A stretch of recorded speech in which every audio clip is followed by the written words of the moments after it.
Good morning, Central Georgia. I'm meteorologist Jordan West with your 11 o'clock update for Tropical Storm Ian. This is Sunday, September 25th. Looks like Ian has not increased in strength all that much. We got winds at 50 miles per hour, so a little bit stronger. Pressure at 1001 millibars, and the smaller or the lower the pressure, the stronger the storm in general. And the movement is west-northwest at 14 miles per hour, although it is expected to make a more northward turn as we head over the next couple of days. There are a lot of things we consider in terms of whether this storm will strengthen into anything severe, although it is, which we will get to that a little bit later in the forecast. But the first thing we look at is the wind shear. The reason this storm is finally starting to become stronger, the pressure is starting to drop, is because it is moving out of this higher wind shear environment. This wind shear is all the green that you see here on the screen. As you notice, in the northwestern Caribbean, even in the Gulf, there isn't any wind shear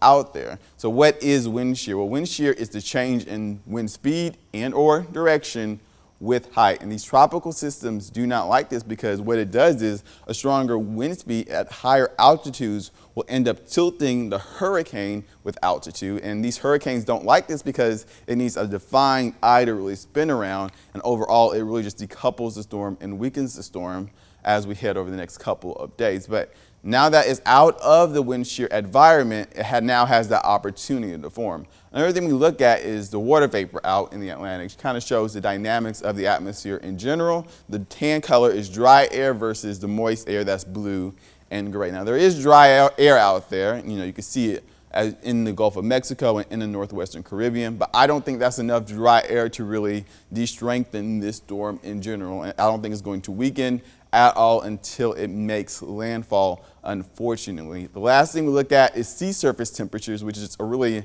strong component of the strengthening of this storm. If you notice by this chart, 85 to 90s, that pink and maroon color that you see here on the screen, that's very hot temperatures. That's temperatures in Fahrenheit. And what that does, it will strengthen these warm sea surface temperatures, really fuel these storms. And that's the real main component on why the storm will become a lot stronger than it already is. Now looking at the long range models. So as expected, this storm will more than likely make landfall in Cuba as a Category 3 or Category 4 hurricane.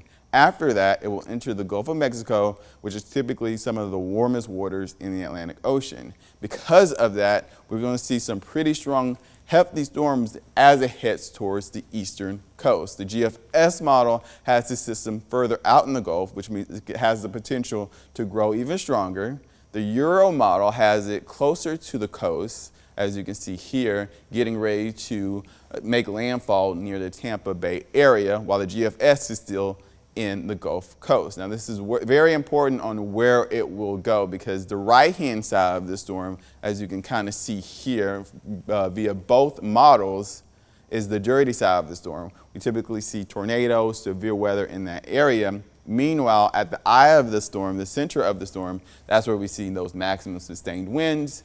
And then to the west of the storm, we typically see either clear, rain, some hefty winds, but not as strong as the eye of the hurricane. So we're really trying to keep an eye out on where these storms will go. As you can see, as we head into Friday at 4 o'clock, that's when they really get into southern Georgia, near our area, our neck of the woods, if you will. And as you can see, as we head into even Friday, Saturday, these storms weaken significantly, and it just leaves a lot of rain for much of the southeastern portions of the United States, leaving us nice and clear for Sunday around 4 o'clock. Now, all that being said, we do have some hurricane and tropical storm watches in effect. This is a hurricane warning for much of Cuba, tropical storm warning, the red here for much of Cuba, as well as the Cayman Islands are already kind of watching and monitoring this system, because it could form into a hurricane, specifically when it reaches 74 miles per hour winds or higher. Now, with this storm, I want to note that